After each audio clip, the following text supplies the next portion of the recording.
வணக்கம். Welcome to Bhimraja IS channel. இந்த வீடியோவில் அற்புதமான பலன்களை தரக்கூடிய அனைத்து விதமான தோஷத்தையும் போக்கக்கூடிய ஆடி மாதத்தின் மிக விசேஷமான 2 நாட்களை பற்றி நான் உங்களுக்கு சொல்ல போகிறேன். ஆடி மாதம் அப்படின்னு சொன்னாலே அது விசேஷமான மாதம். ஆடி மாதத்தையே அம்மன் மாதம் அப்படின்னு சொல்லுவோம். தெய்வ வழிபாட்டிற்கென்றே இருக்கக்கூடிய ஒரு மாதமாக இந்த ஆடி மாதத்தை நாம் கருதுவோம். இதுபோல் மார்கழி மாதம் இருக்குது, புரட்டாசி மாதம் இருக்குது. இதெல்லாம் அதிகமான விசேஷ வழிபாடுகளை கொண்ட மாதமாக இருக்கும். இப்போ இந்த ஆடி மாதத்தில் நம்ம இருக்கோம். ஆடி மாதம் சொன்னாலே அதில் என்னென்ன விசேஷம் வருது? ஃபஸ்ட்டு ஆடி மாதத்தில் செவ்வாய்க்கிழமைகள் மிக மிக விசேஷமானது. ஆடி செவ்வாய் தேடி குழி அப்படின்னு சொல்லுவாங்க. ஆடி செவ்வாயில் மிக விசேஷமான வழிபாடுகள் மூலமாக செவ்வாய் தோஷம், அங்காரக தோஷம் போகும், திருமணம் கைகூடும் அப்படின்னு சொல்லக்கூடிய ஒரு மிகப்பெரிய ஒரு பலன் நமக்கு கிடைக்கிறது. அப்புறம் ஆடி வெள்ளி, வெள்ளிக்கிழமை சொன்னாலே ஒரு விசேஷமான மங்களகரமான நாள் தான். தை மாதத்தில் அந்த வெள்ளி சிறப்பு பெறுது, ஆடி மாதத்துலேயும் சிறப்பு பெறுகிறது. ஆடி வெள்ளின்னு சொல்லும்போது இது ஒரு மங்களகரமான நாளாக இருக்கிறது. அதனால் இந்த ஆடி வெள்ளியில் கன்னி பெண்கள் வழிபாடு செய்தால் திருமணம் ஆகும். திருமணமான சுமங்கலி பெண்கள் வழிபாடு செய்தால் புத்திர பேரு கிடைக்கும், தீர்க்க சுமங்கலி பாக்கியம், சௌபாகியவதையாக இருக்கக்கூடிய யோகம் கிடைக்கும் அப்படின்னு சொல்லக்கூடிய ஐதீகம் இருக்கிறது. இது கிழமை வாரியாக வரக்கூடிய விசேஷம். அப்புறம் திதின்னு சொல்லும்போது ஆடி மாதத்தில் விசேஷமாக நிறைய திதிகள் இருக்குது. அதில் திதியை கொண்டு வரக்கூடியதில் மிக பிரசித்தமானது விசேஷமானது சொன்னாலே அமாவாசை பௌர்ணமி தான். அதில் ஆடி அமாவாசைன்னு சொல்லக்கூடியது விசேஷம். ஒவ்வொரு மாதமும் அமாவாசை முன்னோர் வழிபாடு செய்ய வேண்டியது. அதில் தை அமாவாசை, புரட்டாசி அமாவாசை போன்று ஆடி அமாவாசை இன்னமும் கூட பல மடங்கு விசேஷமான பலனை தரக்கூடிய ஒரு அமாவாசையாக இருக்கிறது. இது வருகிறது. அப்புறம் அந்த ஆடி மாதத்தில் கிழமையை கொண்டே ஆடி 18 அப்படின்னு சொல்லக்கூடிய, அதாவது ஆடி மாதத்தோட தேதியை கொண்டே ஆடி மாதத்தோட 18வது நாள் ஆடிப்பெருக்கு, 18ஆம் பெருக்குன்னு சொல்லக்கூடிய ஒரு விசேஷமானதாக இருக்கிறது. அதுபோல் நட்சத்திரத்தை பார்க்கும்போது மாதம் கிருத்திகை நட்சத்திரம் விசேஷம், ஆடி மாதத்தில் ஆடி கிருத்திகைன்னு சொல்லி இன்னும் விசேஷமாக இருக்கிறது. அதுபோல் நட்சத்திரத்தில் ஆடி பூரம் அப்படின்னு சொல்லக்கூடிய மிக விசேஷமான ஒரு வைபவ நாள் வருகிறது. மேலும் இந்த ஆடி மாதத்தில் என்ன விசேஷம் இருக்குன்னு கேட்டிங்கன்னு சொன்னால், ஆடி மாதத்தினுடைய கடைசி வெள்ளிக்கிழமை வரலட்சுமி விரதம், வரலட்சுமி நோன்பு வருகிறது. இது நிறைய பேருக்கு இருக்கும், நோன்பு நோற்றுக்கொள்வாங்க அன்றைக்கு. இந்த நோன்பு இல்லாதவர்களுக்கு காரடையான் நோன்பு இருக்கும். அப்படி இல்லைன்னு சொன்னால் கேதார கௌரி விரதம்னு சொல்லக்கூடிய கேதார கௌரி நோன்பு இருக்கும். அப்படியாக இந்த ஆடி மாதத்தினுடைய கடைசி வெள்ளி வரலட்சுமி நோன்பு, வரலட்சுமி விரதம் அப்படின்னு சொல்லக்கூடியதாக வருகிறது. இதெல்லாம் இருக்கக்கூடிய சமயத்தில் இந்த ஆடி மாதத்தில் இங்கே நாம் சொல்லியிருக்கக்கூடிய ஆடி 23ஆம் தேதி, அதாவது இங்கிலீஷில் ஆகஸ்ட் 8, ஆடி 24 ஆகஸ்ட் 9 வெள்ளிக்கிழமை, வியாழன் வெள்ளி, இந்த நாட்கள் மிக விசேஷமான மகத்துவமான நாளாக இருக்கிறது. இந்த ஆடி மாதத்தில் இன்னும் கூட விசேஷங்கள் இருக்கும். ஆடி பண்டிகைன்னு சொல்லி ஆடி முதல் நாளையே நம்ம கொண்டாடுவோம். அது தட்சிணாயன புண்ணிய காலம் ஆரம்பிக்கக்கூடியதாக இந்த ஆடி மாதம் இருக்குது. அப்புறம் ஆடி தபசுன்னு சொல்லி அம்பாள் வழிபாடு நம்ம செய்வோம். இப்படியாக ஆடி மாதம்னு சொன்னாலே மோஸ்ட்லி எல்லா நாளுமே விசேஷமான நாளாக தான் இருக்கும். அம்பாளுக்கு கூழ் வார்த்தல்னு சொல்லக்கூடிய மிக விசேஷமான ஒன்றாக இருக்கும். வேப்பில ஆடை அணியக்கூடியது அப்படின்னு சொல்லக்கூடியது, வேண்டுதல், நிறைய பரிகாரங்கள், பிராயச்சித்தங்கள், ஆடி மாதத்தில் தீமிதி திருவிழா அப்படின்லாம் கூட இன்னும் நிறைய இருக்கிறது. அப்படியாக இந்த ஆடி மாதம் மிக விசேஷமான வைபவங்கள் கொண்ட மாதமாக இருக்கும்போது இந்த 2 நாட்கள் ரொம்ப பெரிய பொக்கிஷம் போன்ற நாட்கள். ஆனால் நிறைய பேருக்கு தெரியலை. அதனால தான் ஸ்பெசிஃபிக்காக இந்த நாட்களை பற்றி நான் உங்களுக்கு சொல்லலான் இருக்கேன். அந்த 2 நாள் என்ன நாள் அப்படின்னு நீங்கள் கேட்டிங்கன்னா, இந்த ஆடி 23 ஆகஸ்ட் 8 வியாழக்கிழமை அப்படின்னு சொன்னால் இது நாக சதுர்த்தி அப்படின்னு சொல்லக்கூடிய ஒரு நாளாக இருக்கிறது. இது ஆடி அமாவாசை வருது இல்லையா, அதற்கு அடுத்து வரக்கூடிய சதுர்த்தி, அதாவது வளர்பிறை சுக்ல சதுர்த்தி. நம்ம மாதந்தோறும் சுக்ல சதுர்த்தியில் விநாயக பெருமானை நம்ம வழிபடுவோம். கிருஷ்ண சதுர்த்தி பௌர்ணமிக்கு அப்புறம் வரக்கூடிய சதுர்த்தின்னு சொல்லக்கூடியது கிருஷ்ணபக்ஷ தேய்பிரை சதுர்த்தி. அதை சங்கடகர சதுர்த்தியாக நம்ம விரத நாளாக வழிபடுவோம். இந்த அமாவாசைக்கு அப்புறம் வரக்கூடியது சுக்ல சதுர்த்தின்னு சொல்லி வளர்பிறை சதுர்த்தின்னு விநாயகர் வழிபடுவோம். இந்த ஆடி மாத இந்த வளர்பிறை சதுர்த்தி சுக்ல சதுர்த்தி, விநாயகர் வழிபாடு மாதந்தோறும் செய்கிறது மாதிரி நம்ம செய்யலாம். அதோடு சேர்ந்து நாக சதுர்த்தியாக இருக்கிறது. நாக சதுர்த்தின்னு சொன்னால் என்னென்னா, இந்த நாட்களில் புத்து இருக்கக்கூடிய கோயிலுக்கு போயிட்டோ, தனியாக இருக்கக்கூடிய புத்துக்களுக்கு போயிட்டோ, அந்த இடத்துல அந்த புத்துக்கு பால் ஊத்துறது, அந்த இடத்துல விசேஷமாக மஞ்சள் குங்குமம் அதெல்லாம் வச்சு அலங்காரம் அபிஷேகம் இதெல்லாம் பண்ணுறது, அர்ச்சனை பண்ணுறது, பூஜை பண்ணுறது அப்படின்னு சொல்லக்கூடிய விசேஷம் வந்து மிக முக்கியமான ஒன்றாக இருக்கிறது. அப்படி செய்யும்போது நாகதோஷங்கள் வந்து தீரும் அப்படின்னு அர்த்தம். நாகதோஷங்கள் இருக்கும்போது அது மிக முக்கியமாக திருமண தடையை ஏற்படுத்துது. திருமணம் ஒருவேளை நடக்கிறது அப்படின்னு சொல்லும்போது புத்திர பேர் அந்த வம்சம் விருத்தி ஆகிறத தடை பண்ணுது.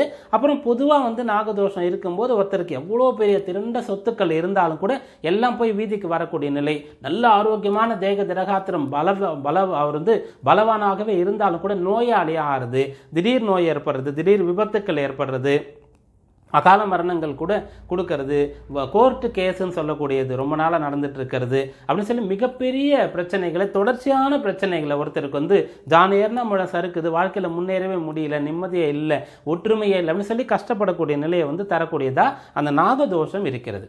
நாகதோஷம்னா ஜாதகத்தில் லக்னத்திலேருந்து 1-7 ராகு கேத்துக்கள் இருந்தா அப்படின்னு சொல்லுவோம். அப்புறம் 2-8 இருந்தால் தாரதோஷம் சொல்லுவோம். இதே நாகதோஷத்தை தான் தாரதோஷன்ற பேரில் சொல்லுவோம். கால சர்ப தோஷத்தையும் நாகதோஷமாக தான் நம்ம சொல்கிறோம். அப்படியாக அந்த நாகதோஷம் இருந்தால் ஜாதகத்தில் குடும்பத்தில் யாருக்கு இருந்தாலும் சரி, அந்த குடும்பத்தில் இருக்கக்கூடியவர்கள் இந்த நாக சதுர்த்தி நாளில் வந்து இதுபோல் புத்துக்கு பால் ஊற்றுறது, புத்து இருக்கக்கூடிய கோயிலுக்கு போய் வழிபாடு செய்கிறது, அப்புறம் அந்த நாகங்களோடு சேர்ந்து இருக்கக்கூடிய அம்பாள், பெரும்பாலும் அந்த நாகம் சேர்ந்து இருப்பாங்க, நாகத்தை குடையாக கொண்டிருப்பாங்க. அவங்க வந்து காமாட்சி அம்மன், கருமாரி அம்மன், நாகாத்தம்மன் அப்படின்னு சொல்லி நிறைய பேரில் இருப்பாங்க. நீங்கள் இருக்கக்கூடிய பகுதியில் பக்கத்தில் எந்த அம்மன் கோயில் இருக்கோ அங்கே போயிட்டு வரலாம் நீங்கள். அல்லது சிவாலயத்தில் அம்மன் இருப்பாங்க, அம்மன் கோயில் இருக்கும். அதுபோல் அந்த கோயிலுடைய ஸ்தல விருட்சத்தின் கீழே ஒரு அம்பாள் சன்னதி, அப்புறம் வந்து இந்த விநாயகர் பிரதிஷ்டை, நாக பிரதிஷ்டை இருக்கும். இப்படியான இடங்களுக்கு போய் கூட நீங்கள் அபிஷேகம் செய்தாலும் கூட போதுமானது. நேரடியாக புத்து இல்லை, புத்து இருக்கக்கூடிய கோயிலுக்கு போக முடியலன்னு சொன்னால் நீங்கள் இது போல் நாகம் சேர்ந்து இருக்கக்கூடிய அம்பாள் வழிபாட்டை கூட இந்த நாளில் வந்து நீங்கள் செய்யலாம். அல்லது நாக பிரதிஷ்டைன்னு சொல்லுவாங்க. ஒரு ஸ்தல விருட்சத்தின் கீழே ஆலமரமோ அரச மரமோ வேப்ப மரமோ அந்த கோயிலில் இருக்கக்கூடிய அந்த ஸ்தல விருட்சத்தின் கீழே நாக பிரதிஷ்டை செஞ்சுருப்பாங்க. ஒரு கல்லில் அந்த விக்கிரகம்னா பொறும்பாக கருங்கல்ல இருக்கும், 2 நாகங்கள் பின்னி பிணைந்து இருக்கிற மாதிரியான ஒரு இருக்கும். அதுதான் நாக பிரதிஷ்டைன்னு சொல்லுவோம். ராகு கேத்துக்கெல்லாம் சொல்லுவோம். அது பக்கத்தில் விநாயகர் இருப்பாங்க. சில இடத்துல இந்த நாக பிரதிஷ்டை மட்டும் செய்த இது இருக்கும். அங்கே போய் நீங்கள் வந்து அபிஷேகம் செய்து விட்டு வரலாம். அல்லது அம்பாளுக்கு அபிஷேகம் கொடுத்தா கூட சரி. இதை செய்யும்போது நாகதோஷங்கள் நிவர்த்தி ஆகும். குடும்பத்தில் திருமண தடை, புத்திர பேரு தடை, இதுபோல் நோய் நொடி பிரச்சனைகள், கடன் அதெல்லாம் வந்து தீரும். இது வந்து இந்த ஆடி 23ஆம் தேதி ஆகஸ்ட் 8 வியாழக்கிழமை அன்றைக்கு வரக்கூடியது. அடுத்ததாக ஆடி 24 ஆகஸ்ட் 9 வெள்ளிக்கிழமை நாள் நாக கருட பஞ்சமி அப்படின்னு சொல்கிறோம். அதாவது முதல் நாள் வந்து சதுர்த்தி, அடுத்த நாள் பஞ்சமி. திதிகள் வந்து பிரதமையிலிருந்து அமாவாசைக்கு அப்புறம் பிரதமை, துவித்தியை, திருத்தியை, சதுர்த்தி, பஞ்சமி, சஷ்டி அப்படியாக பௌர்ணமி வரைக்கும் போகுது இல்லையா. இதில் சதுர்த்தி 4வது திதி, பஞ்சமி வந்து 5வது திதி. அந்த சதுர்த்தி வந்து நாக சதுர்த்தி, பஞ்சமி வந்து கருட பஞ்சமி, நாக பஞ்சமின்னு கூட சொல்லுவாங்க. அப்படியாக இந்த நாளும் கூட இதே போல் வந்து நீங்கள் முதல் நாள் செய்ய முடியலன்னா மறுநாள் செய்யலாம், முதல் நாள் செய்தாலும் கூட மறுநாளும் செய்யலாம். புத்துக்கு பால் ஊற்றுறதோ, அந்த புத்து இருக்கக்கூடிய கோயிலுக்கு போய் வழிபாடு செய்து விட்டு வர்றதோ, அந்த அம்பாள் வந்து நாகத்தோடு சேர்ந்து இருக்கிறதோ, நாகப்பிரதிஷ்டை இருக்கக்கூடிய இடத்திற்கோ நீங்கள் மறுநாளும் கூட போயிட்டு பால் ஊற்றுறது அல்லது அபிஷேகம் செய்கிறது, இதை வந்து நீங்கள் செய்துட்டு வரலாம். அதே போல் இந்த மறுநாள் வந்து கருட பஞ்சமின்னு சொல்லும்போது பெருமாள் கோயிலுக்கு போனீங்கன்னா கருட ஆழ்வார் இருப்பார். அந்த பெருமாளுக்கு நேர் எதிரில் இவர் வந்து சன்னதி கொண்டு இருப்பார். சரியா? அப்படிப்பட்ட அந்த கருட ஆழ்வாரை இந்த நாளில் வழிபடலாம். அந்த இடத்துல உங்களுக்கு அந்த கோயிலில் இருக்கக்கூடிய ஆகம விதிகளுக்கு ஏற்ப, அனுமதிக்கப்பட்டதற்கு ஏற்ப அவருக்கு வந்து அபிஷேகம் கொடுக்கலாம், அபிஷேகம் செய்து வைப்பாங்க. அல்லது அலங்காரம், மாலை போடுறது, பிரசாதம் கொண்டு போய் கொடுக்கறது, அல்லது செய்ய சொல்லி எல்லாருக்கும் விநியோகம் பண்ணுறது, அவருக்கு விசேஷமாக அலங்காரங்கள் பண்ணுறது அப்படின்னு சொல்லக்கூடிய விஷயங்களுக்கு நீங்கள் வந்து கைங்கரியம் செய்யலாம். அங்கே விளக்கேற்றி வைக்கலாம். இதை வந்து நீங்கள் செய்யலாம். பக்கத்தில் இருக்கக்கூடிய பெருமாள் கோயில் போயிட்டு பெருமாளுக்கு நேர் எதிரில் கருடர் இருப்பார். சில இடத்துல அபூர்வமாக கருடனுக்கு வந்து தனி சன்னதி இருக்கும். அந்த கோயில்களுக்கு கூட நீங்கள் போக முடிந்தால், பக்கத்தில் இருந்தால் நீங்கள் வந்து கருட வழிபாடு நீங்கள் செய்யலாம். ஒருவேளை நீங்கள் இருக்கக்கூடிய பகுதியில் பெருமாள் கோவில் இல்லை, கருடாழ்வார் சன்னதி இல்லை, பெருமாள் கோயில் இல்லை அப்படின்னு வச்சுக்கோங்க. அப்போ நீங்கள் ஆகாயத்தில் இந்த நாளில் கருடனை பார்த்து தரிசனம் பண்ணி வழிபட்டாலும் கூட அது மிக விசேஷமானது, புண்ணியமானது. அதுவும் கூட இது போல் எல்லா விதமான தோஷங்களையும் ஜாதகத்தில் போக்கிடும். பக்ஷிராஜன்னு கருடனுக்கு பேர். பக்ஷி தோஷம்னே ஜாதகத்தில் ஒரு தோஷம் இருக்குது. அதை வந்து பொதுவாக குழந்தைகளுக்கு பார்ப்பாங்க. குழந்தைங்க வெளியில் போகும்போது பட்சி தோஷம் படும். குழந்தைகளுடைய ஆடைகளை வந்து நம்ம வந்து துவைத்து உலர்த்தி இருக்கும்போது அதில் பட்சி தோஷம் படும். அதனால் குழந்தைகளுக்கு ஒவ்வாமை ஏற்படும், குழந்தைகளை வயிற்றால போகும், இந்த பேதி ஆகும். ஜுரம் வரும், வயிற்று வலி வரும் அப்படின்லாம் சொல்லுவாங்க. அது வந்து எல்லாருக்குமே வரக்கூடியது தான். பட்சி தோஷம்னே இருக்கிறது, பஞ்சபட்சி சாஸ்திரம்னே ஒன்று ஜாதகத்தில் இருக்கிறது. அப்படியாக அந்த பட்சிகளுக்கெல்லாம் ராஜாவாக கருடன் இருக்கிறார். எல்லா பட்சி தோஷமும் போகும். அப்புறம் இந்த நாகம்னு சொன்னாலே அதற்கு எதிராக இருக்கக்கூடியவர் கருடனாக இருக்கார். அவரே வந்து அஷ்ட நாகங்களை கையில் வச்சிருக்காரு. அந்த நாகங்களுக்கும் அதிபதியாக நாகராஜா இருக்காரு. கருடன் வந்து அவரே கருடனுக்கு வந்து பயப்படுவார். கருடன் வந்து அந்த நாகங்களுக்கும் மேலே அடக்கி ஆளக்கூடிய ஒருத்தராக இருக்கார் அப்படின்னு சொல்லக்கூடிய நிலை இருக்கார். அதனால் நாகதோஷமும் போகும், பட்சி தோஷமும் போகும். அதுபோல் விஷ ஜந்துக்கள் சம்பந்தமான தோஷங்கள் ஜாதகத்தில் இருக்கும். சில பேருக்கு விஷக்கடி, விஷப்பூச்சிகள் கடித்து கொண்டே இருக்கும். அந்த விஷ ஜந்துக்கள் சம்பந்தமாக அவர்களுக்கு துன்பம் ஏற்படும், வீட்டுக்குள்ளே அது வந்துடும். அப்புறம் அந்த விஷ ஜந்துக்கள் கனவுல வந்து பயப்படுவாங்க.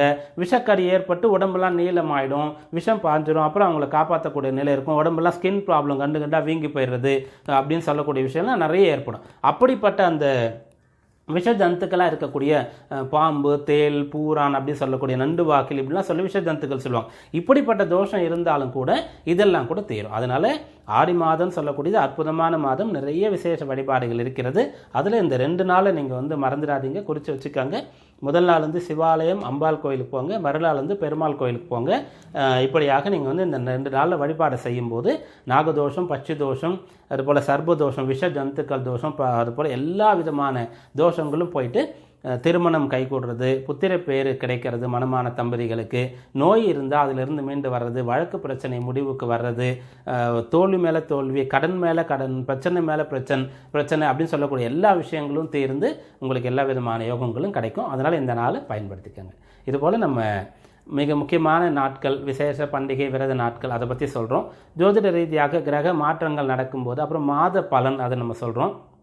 அதன் பிறகு வந்து வாஸ்து சாஸ்திரம் பற்ற விஷயங்களை நம்ம சொல்லிகிட்ருக்கோம். அதனால் இதெல்லாம் பார்த்து நீங்கள் பயன்பெறுங்கன்னு சொல்லி கேட்டுக்கிறோம். மீண்டும் நல்ல ஒரு தலைப்பில் சந்திப்போம். நன்றி, வணக்கம்.